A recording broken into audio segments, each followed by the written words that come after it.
O programa a seguir pode conter descrições de extrema violência e não é recomendado para pessoas sensíveis.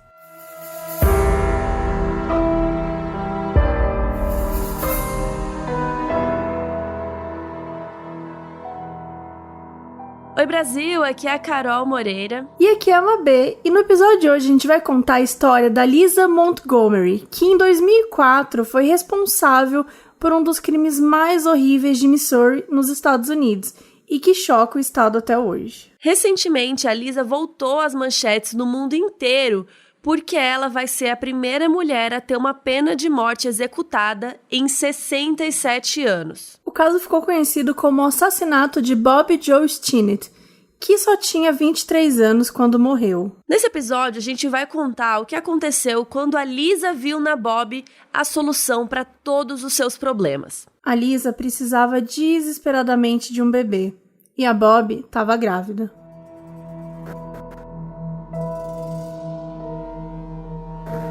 Bob Joe Potter nasceu no dia 4 de dezembro de 81 na cidade de Skidmore, no Missouri, onde ela viveu a vida inteira. Ela era muito inteligente, querida, e apesar de ser super tímida, ela era animadora de torcida na escola onde ela estudava, que é tipo cheerleader, né, que a gente conhece também, o nome em inglês, que é uma coisa super comum lá nos Estados Unidos. Ela se formou em 2000 e em abril de 2003, com 22 anos, ela se casou com o Zeb Stinnett, que era namorado dela desde a época da escola. A Bob era branca, tinha os olhos e os cabelos castanhos, com uma franjinha daquelas bem características lá fim dos anos 90, início dos anos 2000, aquela que é aquela franja retinha que faz uma curvinha pra dentro, assim, meio desfiada, tipo sabe? A minha. Mas a sua tá mais moderna, mas sim, é mais ou menos isso.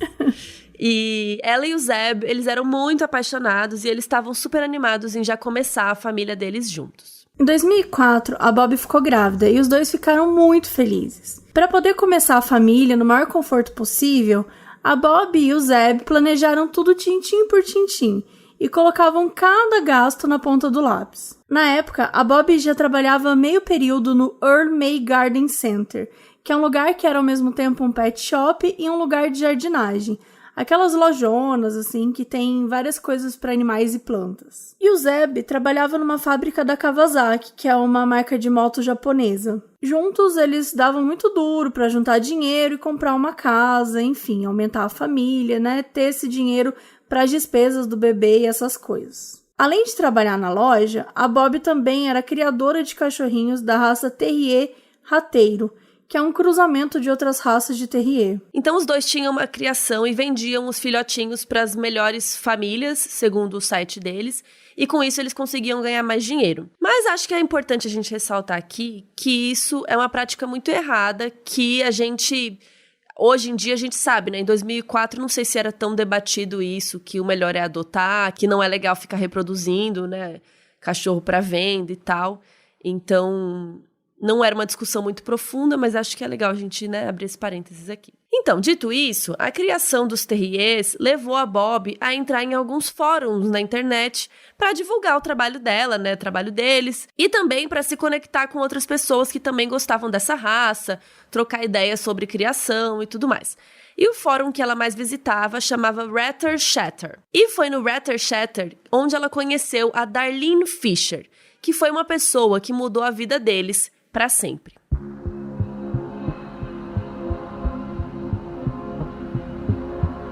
E falando em cachorrinhos, me lembrou um filme que se chama Corgi Top Dog, que é sensacional. Porque se vocês não sabem, a Betinha, né, a Rainha Elizabeth, também conhecida por Rainha Elizabeth, ela tinha 4 Corgi, que é aquela raça de cachorrinho meio peludito, assim, sabe? Muito fofo. Aquele que é meio rebaixadinho, né? É rebaixadinho. Mas eu não sabia que ela tinha 4. Ela tinha 4, infelizmente todos já morreram. O último morreu em 2018. É muito triste. E ela ganhou, assim, dos pais dela, então é um negócio que durou muito, assim, muitos anos, assim. Porque, né, ela tem 92. E aí depois ela não quis mais adotar, porque ela falou que agora ela que não vai acompanhar eles, porque ela vai morrer daqui a pouco. Que ela tá veinha. Que ela tá veinha, mas eles vão continuar. Claro que, né, isso partindo do ponto de vista que ela não é uma reptiliana. Porque a gente já falou no episódio anterior sobre isso.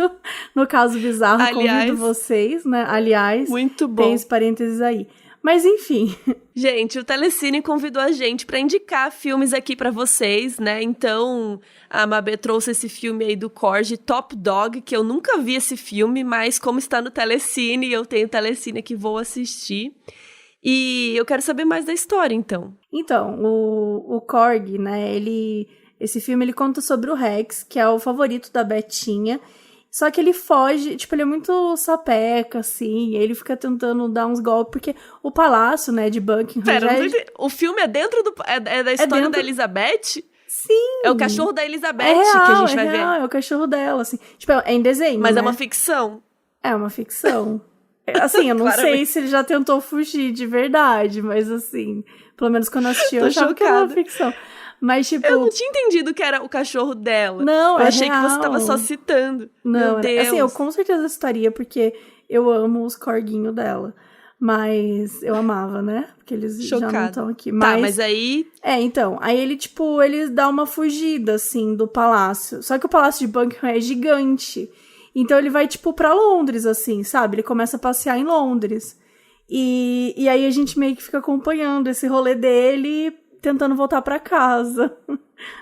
Mas é uma animação? É uma animação. Ah, tá. Eu achei que era um live action. Aí eu, gente, como que eles fizeram o cachorro andando em Londres? Ai, tudo pra Me lembrou aqueles filmes do bebê também, né? Que tinha o bebê perdido, aquelas coisas. Ai, sim. Mas então, ó, no clima de cachorros, eu vou indicar Cães de Aluguel. Ah, pronto. Tá roubando. Não, vou indicar Cães de Aluguel, que é um filmaço do Tarantino. Sim. Que, apesar de ser bem violento e sangue... Aliás, né, eu gosto de filme violento, assim, de certa forma. É que é meio chato falar isso, mas enfim. Então, tem bastante tiros, roubo, né? Que eu amo filme de roubo, que cada um tem uma função, eu amo filme né? De roubo. Nossa, filme de roubo é tudo pra mim. Inclusive, no meu TCC, você sabe, né? Que a minha história era uma história de roubo. Não. Que eu criei inspirada em filmes como esse. É, que cada um tem uma função dentro do time. Tipo, no meu caso, tinha um que era químico, daí ele fazia as bombas. Aí tinha o outro que ele era o artista, então ele enganava as pessoas, sabe? Bem Gente, nessa vibe, gostei. Cães de Aluguel. Só que Cães de Aluguel, eles têm um líder, né? E aí eles não sabem o nome um do outro. Então tem outra vibe, assim. Mas enfim, recomendo muito Cães de Aluguel. É muito bom esse filme, sério. É muito bom mesmo. Clássico. Clássico. Bom, já que a gente foi, então, já que, né, eu tentei trazer o Cachorino e você já meteu um Cães de Aluguel, eu vou ter que trazer a trilogia do Pânico. Porque, assim, é uma trilogia que me marcou muito, porque eu era nova, eu acho que eu fiquei muito... Gente, eu nunca supero aquela morte da garagem, sabe? Da porta da garagem. Sabia que você ia falar isso. Sério? Eu vi a cena... Quando você falou, não supero, eu lembrei dessa cena. Nossa, eu ia falar exatamente essa. Eu fiquei tão chocada com aquela cena, fiquei tão chocada. Que ela fica entalada, né? No meio da porta. E, tipo, vai subindo a porta, você vai, tipo, torcendo pra ela conseguir escapar, só que ela não escapa, Sim. né? Ai, cara, o suspense que eles conseguem fazer nesses filmes é muito bom. E, assim, até eu lembro, nossa, assim, de verdade, eu tenho lembranças muito fortes de... Como é Neve Campbell, né? Aquela que... Sim. Que tá no Hello, início do... Sydney. Hello, Sydney. E aí que ele fica fazendo aquele joguinho e tal, e aquele negócio da casa meio aberta, meio de vidro, que você consegue ver pra fora. Gente, aquilo me deixava tão aterrorizada que, gente, assim... quem que tem uma casa de vidro? Pra começar. Não, vamos cancelar as casas de vidro. Acho Não que começa dá. por aí. Não dá, só o Big Brother, essas coisas assim que você vai fazer um reality show, tudo bem. Você vê... Ai, não dá, sério, não dá. Casa de vidro, gente, chega. Aquelas, né, do nada Basta, começa. muda, Brasil. Basta, muda casa de vidro. Mas, nossa, eu amo esses filmes. E assim, tem lá, Pânico 1, 2, 3, e vale muito assistir. Cara, e já que a gente foi pra essa linha mais terror, assim, eu queria muito indicar um filme mais recente, que é o Buscando, que é com o John Cho. E é a história de um pai que a filha desaparece... E ela tem 16 anos, assim, e aí ela desaparece. Só que toda essa história desse filme é contada por telas do computador. Então a gente vai vendo a tela do computador dele E ele interagindo com outras pessoas, ele indo atrás, ele falando com a polícia, ele falando no telefone. E tudo é pela tela do computador. E é muito legal, não só pela linguagem, né, que eles resolveram abordar fazendo isso, mas a história. E você vai ficando assim, não, mas cadê essa menina? E não fica chato, tipo, não fica sem ritmo? Não fica chato. Porque é bem difícil, Sério. né, você fazer isso. Cara, eles colocam várias coisas. Então, tem ele pesquisando coisa na internet, tem ele atendendo o celular, e aí, quando atende o celular, tem alguns telefones que conectam com o computador, sabe? Aí aparece no computador a ligação. Enfim, às vezes a câmera do negócio dele tá ligada e a gente vê ele pela casa, sabe?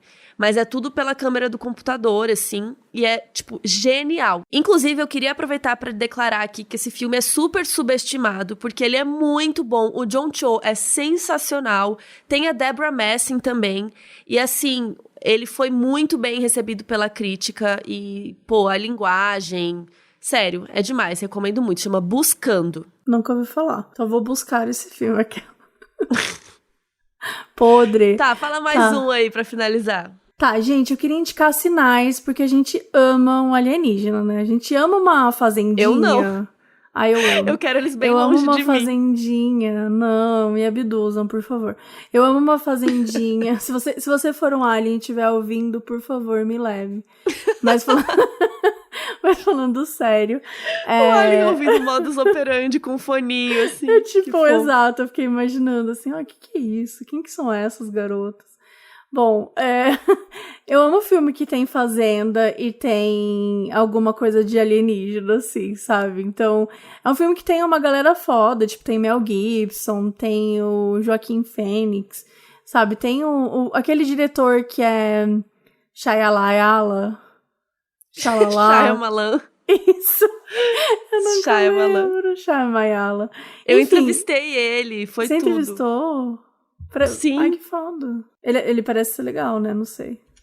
Nossa, ele foi querido. Ele até elogiou minha roupa. Ele falou, seu vestido está muito agradável, muito bonito, sei lá. Deu obrigado. Fofo. Mas é isso, eu queria muito indicar. Acho que foi um filme que eu assisti faz muito tempo também. Eu acho que ele é meio antigo, né? Antigo assim, de 2000 e alguma coisa. Mas é um filme que já faz um tempinho. Mas mesmo assim, eu revi recentemente. E eu acho que ele tem essa vibezinha gostosa de fazenda, aliens, e que, sabe, vai te dando... Gostosa? É que eu amo, amiga. Mas vai te deixando muito tensa. Do alien no Brasil que passa atrás de um Fusca, ou na frente de um Fusca, alguma coisa assim. Tudo pra mim. Mas acho que vai... Nossa, nessa época eu fiquei com muito medo. Você ficou com medo? Claro, eu já tava comprando o papel alumínio pra enrolar na cabeça e fazer o chapéuzinho lá pro ET não ler minha mente. Não ler somente, né? A gente tem que se proteger. Mas eu acho que é um filme que fala muito sobre fé, fala sobre... Não é só sobre ET, né? Não é só sobre ET. Ele traz um monte de coisa e tem essas... E vão rolando esses sinais, assim, na fazenda, sabe? Tipo aquelas coisas que você vê de cima... Então, é assim, dá um medão, assim. Eu lembro que eu fiquei meio tenso. E tem o Mel Gibson, né? Que sempre é bom. Tem o Mel Gibson, exato. E tem outros, já que você falou desses filmes, tem outros 2 filmes do Shyamalan muito bons no Telecine também, que é A Vila, que é muito legal, que a galera fica isolada num vilarejo, assim, e tem umas criaturas que vivem na floresta, né? E aí eles ficam, tipo... com medo das criaturas, assim, filmaço. E tem outro também, que é o Sexto Sentido, né? Que é um clássico com Bruce Willis. Nossa, eu não sabia que era dele. É sim, amiga. I See Dead People. Clássico. Gente, nossa, esse filme... É tudo do Shyamalan. Eu assisti no cinema. Pra você ver quão antigo Ele é de 99. É. Quantos anos você tinha?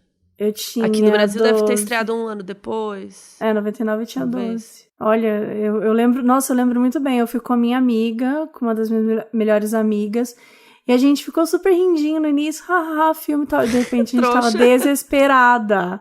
Duas e é um filme que fez muito sucesso naquela época por causa das frases. Por causa do final, que era um plot twist. Foi demais. E assim, esse filme não é recomendado pra menores de 12 anos. Então vocês passaram raspando. Olha... Quase que não deu pra você. Eu acho que também isso não importaria muito, assim, lá naquela época. Naquela época? Olha, não sei como é a lei de São Paulo, mas lá em Cuiabá eu lembro que eu mostrava minha carteirinha com a idade e tudo.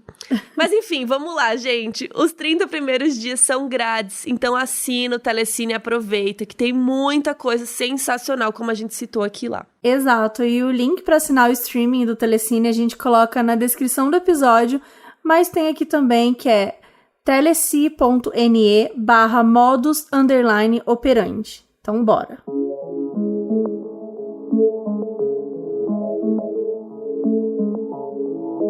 Então, voltando pra Darlene, ela era lá uma pessoa meio esquisita no fórum. Esquisita no sentido assim, ninguém acreditava muito no que ela tava falando. Que as pessoas achavam que ela ficava inventando umas historinhas.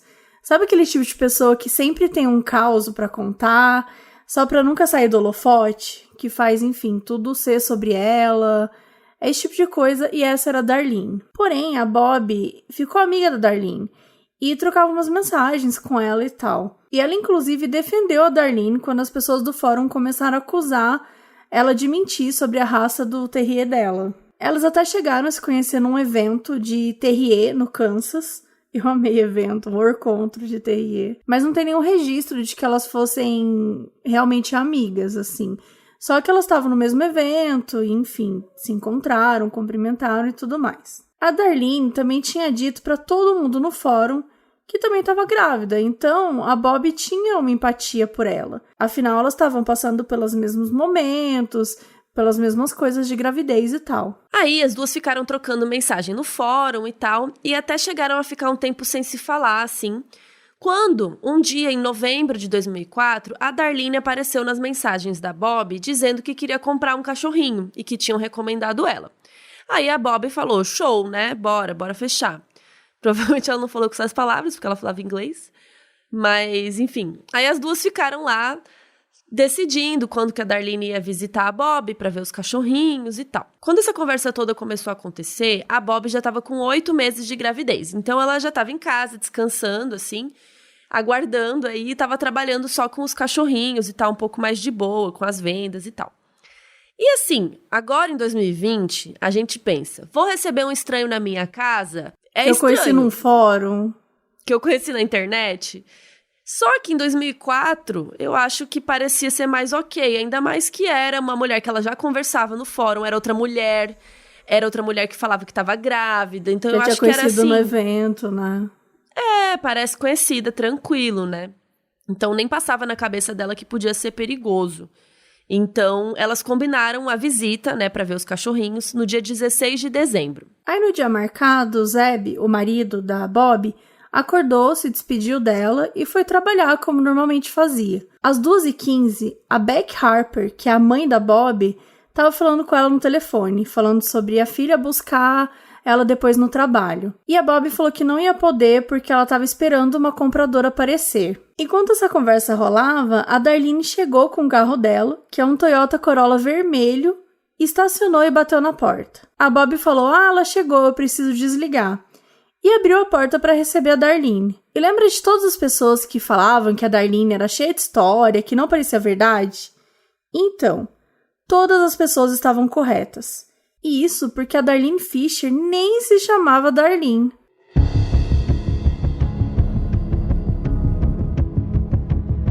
Esse nome era um pseudônimo da Lisa Montgomery.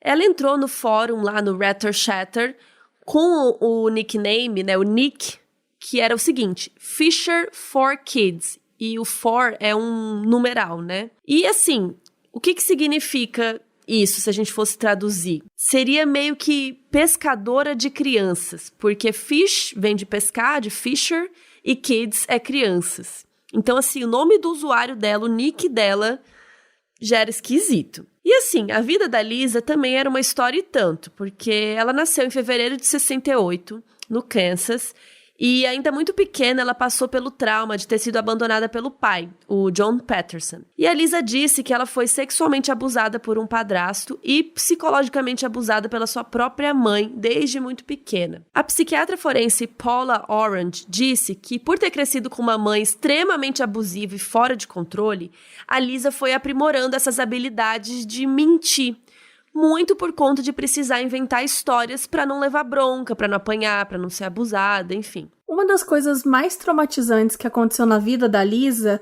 foi logo depois que o pai foi embora. A mãe da Lisa colocou a irmã dela, a Diane, para adoção com a desculpinha de que era culpa das filhas que ele tinha ido embora e que ela não queria criar uma criança. Quando ela tinha só 18 anos, ela se casou com Carl Bowman, que também era o seu irmão postiço, porque ele era filho do padrasto. Ela casou com o filho do padrasto dela. Show. Game of Thrones. Com Carl, ela teve 3 filhas e um filho num espaço de apenas 4 anos. E para ela, engravidar era uma maneira de manter a atenção dele e de prender os dois e tudo mais. O casamento foi mega tumultuado. Ela traía ele e eles se mudaram várias vezes por conta dessas traições. Eles moraram em Oklahoma, depois no Novo México e, por fim, voltaram ao Kansas. Foi no Kansas que a Lisa começou então a mentir pro Carl que estava grávida. E assim, não tinha como ela estar grávida, porque depois do último filho, os médicos fizeram uma laqueadura nela. Então ela não poderia ter mais filhos, ela não teria como ter filhos. Mas ela não avisou pra ninguém isso, nem pro marido dela, pro Carl. Então, durante muito tempo, ela ficava dizendo que estava grávida, e aí depois de um tempo ela misteriosamente perdia o bebê. Tanto que em 93, quando a Lisa estava com 25 anos, o Carl pediu o divórcio. Só que depois, em 94, eles voltaram. E voltaram porque a Lisa disse o quê? Que estava grávida. E aí o cara não quis abandonar a criança e tal. E aí o que aconteceu? Ela também perdeu esse bebê entre aspas, né? E aí em 98, quando ela estava com 30 anos, ela mesma pediu o divórcio, desistiu, pegou os 4 filhos e foi morar com o Kevin Montgomery. O Kevin era um cara super quietão, super na dele, e ele trabalhava como eletricista. E a Lisa ficava o tempo todo em casa. E os vizinhos descreviam as crianças meio... como se elas estivessem meio sujas, meio mal cuidadas, relaxadas, sabe? Parece que a Lisa não dava muita moral pros filhos, não se preocupava muito em cuidar deles. Ainda assim, a filha mais velha disse que ela era uma mãe que, quando queria, era super atenciosa, encorajadora, que, por exemplo, ela incentivou muito uma das filhas a jogar futebol na escola junto com os meninos. E ela lutou na escola para que isso pudesse acontecer e tal. Então ela tinha esses dois lados. Em 2004, quando ela tinha 36 anos, a Lisa e o Kevin finalmente se casaram. Porque eles estavam morando só juntos até aquele momento. E por que eles casaram, assim? Estava dando tudo certo e tal. Eles casaram porque a Lisa disse que estava grávida. E ela passou a andar pela casa usando roupas de grávida, falou que ia ganhar o bebê em dezembro, comprou fralda, começou a meter a grávida de Taubaté. Nossa, eu só ia falar isso. É o próprio episódio da grávida. É, só aí também, que são as semelhanças. É, para aí. Mas agora o marido dela, o Kevin, não tinha muito motivo para achar que ela estava mentindo. Só que no caso, essa história é meio complicada, porque depois de 9 meses um bebê ia ter que aparecer. Um bebê que, vamos lembrar, não existia na barriga dela. Né? Eu achei que você ia falar depois de 9 meses você vê o resultado. No caso a gente não ia ver o resultado. Não ia ter. E a Lisa, ela pensou um monte de coisa, como que ela poderia fazer. Inclusive, ela chegou a abordar uma mulher no supermercado, falando, ai, que bonitinha sua filha, posso segurar? Alô, Nazaré Tedesco, sabe? Gente, aliás, melhor personagem, Renata Sorrah, um beijo. Se você ouve. Se você ouve, por favor, ouça. Você é perfeito. Mas enfim, meteu a Nazaré Tedesco e tal, a mulher sabiamente recusou e vazou, né, com a filhinha dela e tal, e a questão permanecia, onde que a Lisa ia achar esse bebê? E foi aí que ela encontrou na internet a solução de todos os seus problemas, e essa solução tinha nome e sobrenome, Bobbie Jo Stinnett.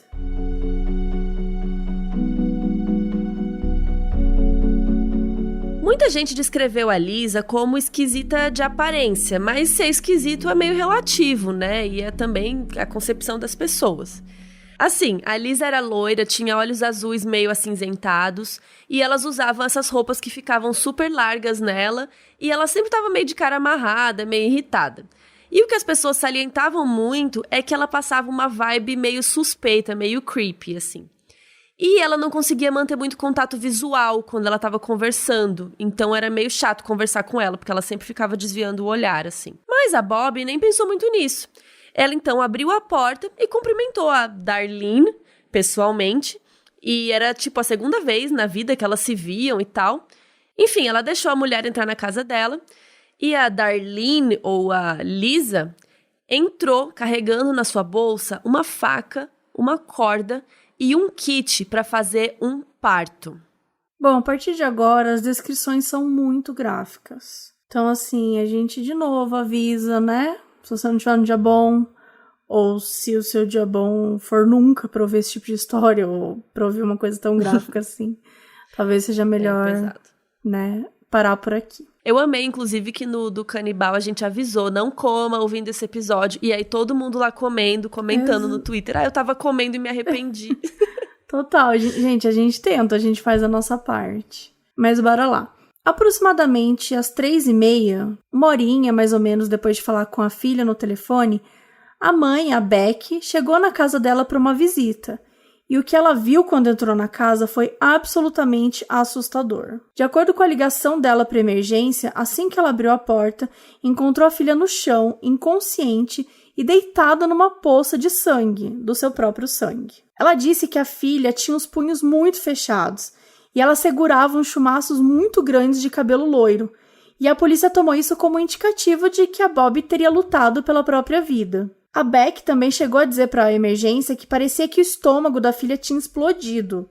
E ela disse com essas palavras. Isso porque a barriga dela estava aberta, o bebê tinha sumido. E sim, gente, é isso mesmo. Ela arrancou o bebê de dentro da Bobbie Joe. Sério, enfim. Os paramédicos correram para a casa dela o mais rápido que deu, mas infelizmente, às 4h27, ela foi declarada morta. Bom, como a gente disse antes, a Bobbie estava grávida de 8 meses. Então, a polícia achou que existia uma possibilidade muito grande do bebê ainda estar vivo, né?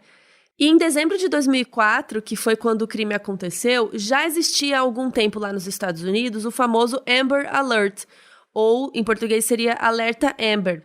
Esse alerta foi criado em 96 para avisar todos os canais da polícia, do público e tal, que alguma criança estava desaparecida, especificamente com suspeita de sequestro, né? Pra gente não perder tempo e já procurar a criança e tal. Então, normalmente, quando isso acontece, o Amber Alert vem acompanhado de uma descrição da criança. Então, a cor de cabelo, a roupinha que estava usando, se tem alguma marca, uma cicatriz, uma pinta, essas coisas. Então, a polícia ficou meio na dúvida se ia usar o alerta Amber ou não, porque era um bebê que nunca ninguém tinha visto o rosto, ninguém sabia como ele estava, então não sabia muito bem o que fazer, mas na dúvida eles acharam melhor acionar mesmo assim, e então as buscas começaram. A investigação em si teve duas frentes.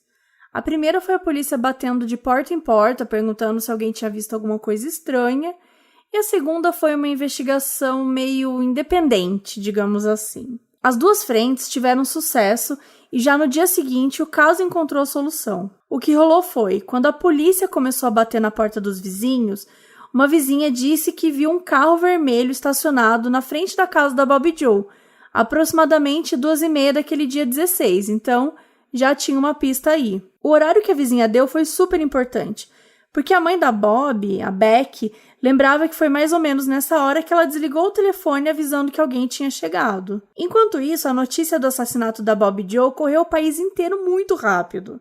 Muito provavelmente por ter sido um crime muito brutal e envolver um bebê tirado do útero dela. Isso fez com que o assunto chegasse lá, naquele fórum, o Ratter Shatter, o fórum dos cachorrinhos. Uma usuária do fórum, chamada Diana, viu o jornal lá do dia seguinte, da morte, né, no dia 17, ela viu essa notícia e tal, ela ficou super mal, porque ela e a Bobbie conversavam bastante no fórum, então elas eram meio amigas, assim, né, conversavam lá. Então, gente, a Diana, ela foi muito sagaz, que inclusive a polícia devia ter feito isso, mas como não fez, foi lá a Diana. Ela resolveu dar uma olhada nos posts antigos da Bobbie e dar uma olhada nos comentários, enfim. Ela foi no perfil e fuçou tudo, a famosa stalker, procurou para ver se ela achava alguma coisa que chamasse a atenção. Nessas, ela achou uma conversa pública que estava ali nos posts e tal, entre a Bobbie e a Darlene. E aí, a Diana olhou o nome do usuário da Darlene e achou bizarro, porque era Fisher for Kids. E a gente estava aí com uma criança desaparecida. Então, na hora, ela pegou o telefone e ligou para a polícia e avisou tudo. E assim, na cabeça da Diana, ela podia ser alguém que soubesse informações, né? Que, sei lá, às vezes ela foi lá na casa dela e viu alguma coisa, viu que ela tava estranha, viu o assassino, ou ela mesma, a Darlene, podia estar envolvida de alguma forma. Diana, conte comigo pra absolutamente tudo. Perfeito. Perfeita.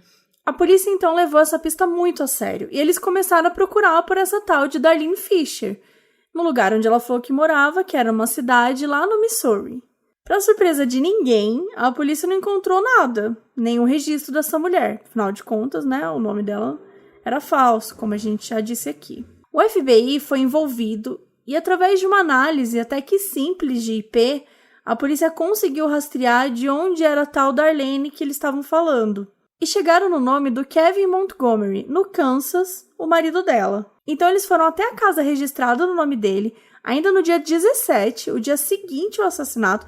Gente, foi rápido, vamos combinar que a gente tá falando aqui de um monte de caso, que as coisas demoram. Graças a quem, né?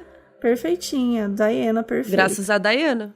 E ficaram basicamente plantados no lado de fora, torcendo pelo melhor, por assim dizer. E pouquíssimo tempo depois, um carro vermelho parou na frente de casa e dentro desse carro estava Kevin e Lisa Montgomery. E a Lisa estava com um bebê no colo. Gente, enfim, a polícia foi até o carro, perguntou se eles eram Montgomery e se eles podiam conversar dentro de casa. E lá dentro, a Lisa contou a historinha dela. Segundo ela estava numa loja em Topeka, uma outra cidade no Kansas, fazendo compras de Natal. E aí diz ela que quando estava lá, ela sentiu uma dor muito grande e percebeu que estava em trabalho de parto. Porque lembra que ela estava fingindo que estava grávida, né? Então ela rapidamente conseguiu ir até um hospital, teve o bebê, e depois que a menina nasceu, que era uma menina, ela ligou pro marido e pediu para ele buscá-la, né? Já que ela estava sem condições de voltar, afinal tinha acabado de parir uma criança. Aí o Kevin confirmou, olha, foi isso mesmo, ela me ligou e tal, porque ela tinha contado isso pra ele. E a polícia ali só assim, né? Conte tá mais, bom. Diga mais. Sim. E aí, a polícia então foi ligar nas clínicas da cidade que ela disse que tava, lá em Topeka, sei lá como fala esse nome, Topeka. E a polícia ligou lá nas clínicas e tal, e descobriram que nenhuma Lisa Montgomery tinha dado entrada e tinha tido parto nenhum. E aí, quando ela foi confrontada pela polícia com essa informação, que, aliás, Lisa, era óbvio que eles iam descobrir isso, ela não aguentou e caiu tudo. Ela começou a chorar descontroladamente e confessou tudo pra polícia.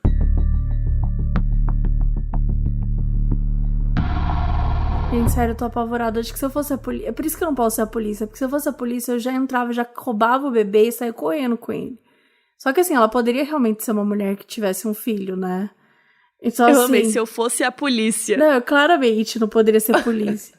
Claramente, que eu ia ficar desesperada. Mas é fácil falar depois que a gente já viu a história, né? Na hora, realmente, a polícia tem que, enfim, seguir as coisas tudo. Mas vamos lá. A Lisa disse que chegou na casa e a Bobbie Jo foi na frente, levando ela em direção ao lugar onde estavam os cachorrinhos.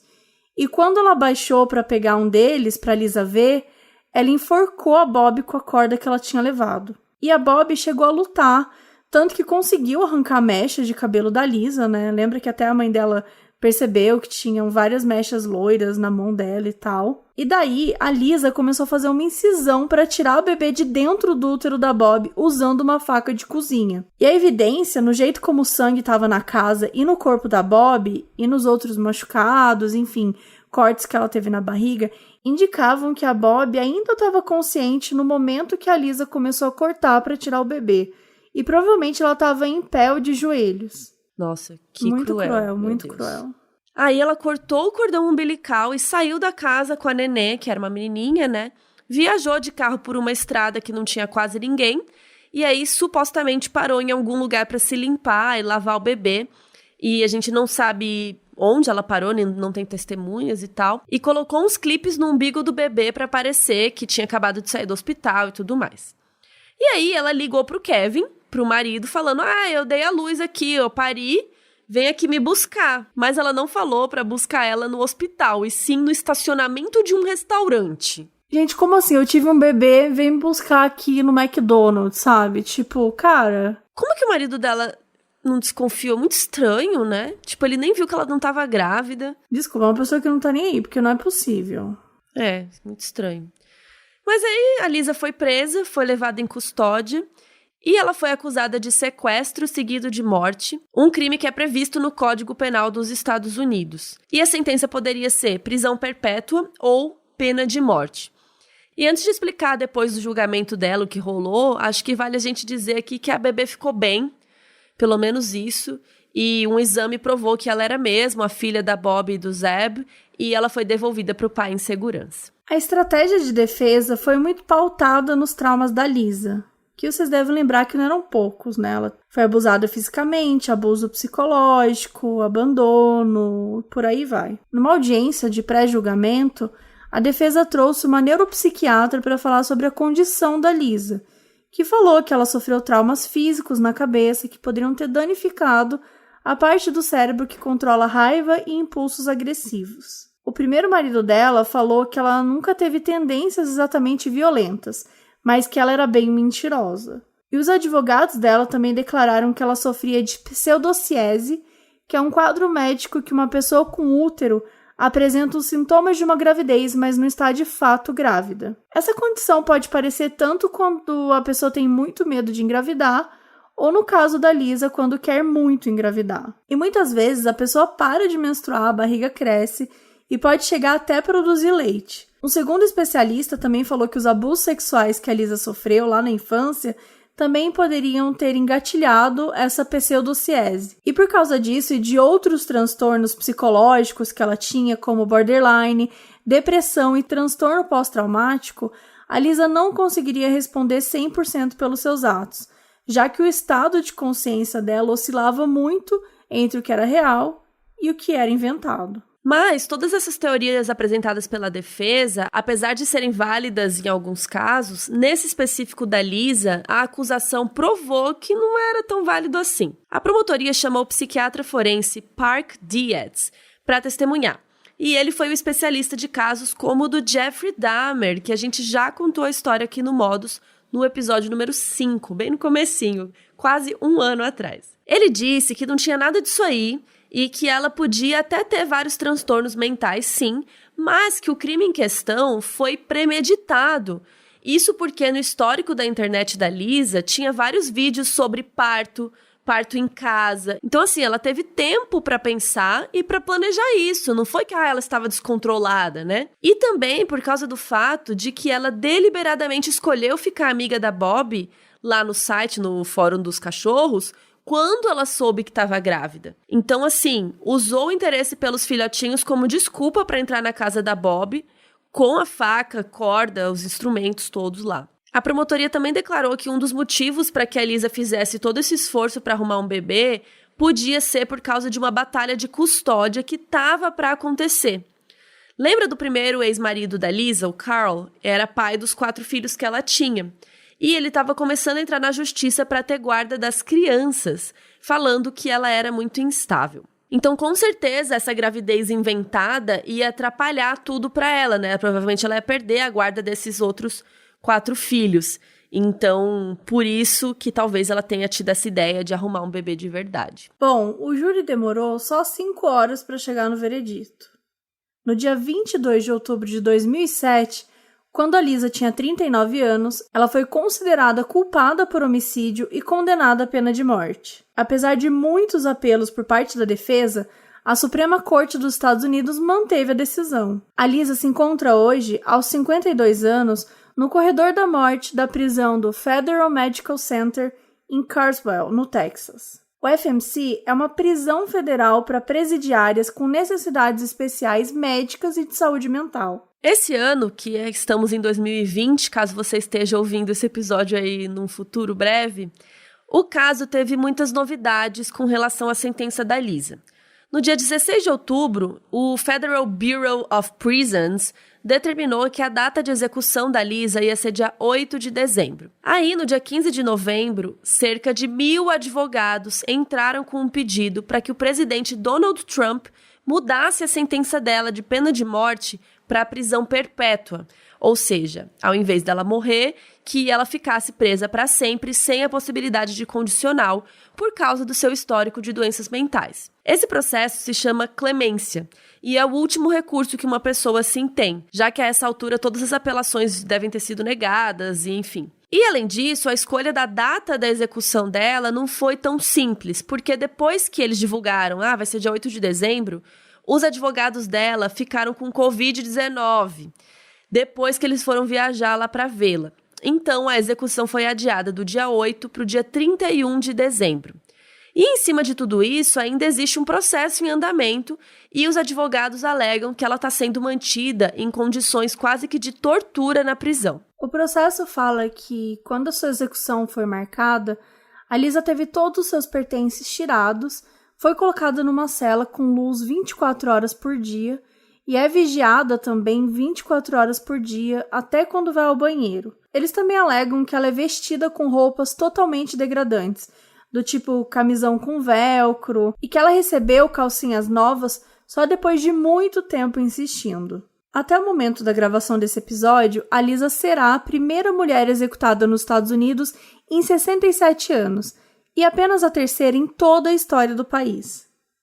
Os advogados e especialistas que pedem essa mudança na sentença, eles alegam que por mais que o crime tenha sido premeditado, o passado da Lisa de abusos físicos e psicológicos deve ser levado em consideração.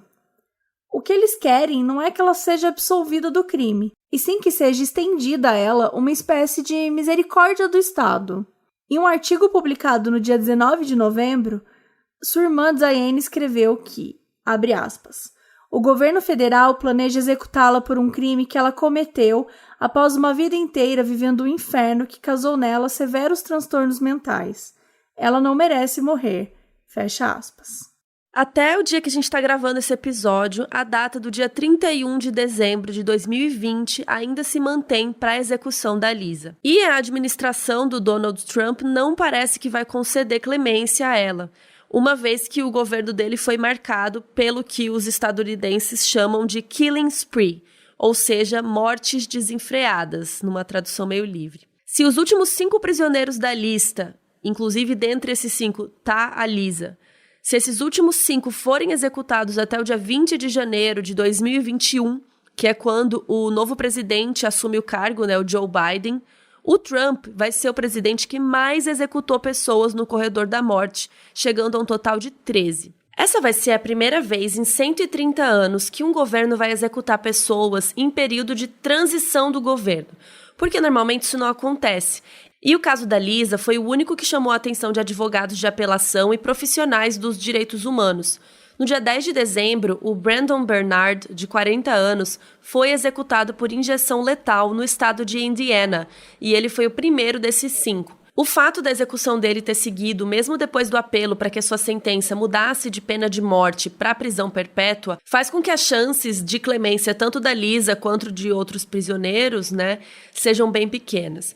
Enquanto a defesa da Lisa usa o argumento da saúde mental, a defesa do Brandon usou o fato de que ele participou muito pouco do crime pelo qual ele foi condenado, que foi o assassinato de um casal em 99, mas ele não foi autor dos disparos e nem estava presente no momento quando o real autor do crime atirou. O autor dos disparos, inclusive, foi condenado à pena de morte e executado também esse ano, em 2020. Além disso, nos 21 anos em que ele esteve preso, ele teve um comportamento exemplar e 5 dos 9 jurados que ainda estão vivos e participaram do julgamento dele disseram que não acreditam mais que ele deveria ser executado, assim como a promotoria. Mas, no caso do Brandon, não adiantou nada, ele foi executado e petições e apelos seguem acontecendo para que as outras execuções já marcadas não aconteçam. O único governo que executou mais pessoas que o governo do Donald Trump foi o de Grover Cleveland, de 1896, chegando a um total de 14 pessoas. Até 2020, os Estados Unidos estavam há 17 anos sem executar ninguém, e o governo Trump é o responsável por 1/4 de todas as execuções da história dos Estados Unidos.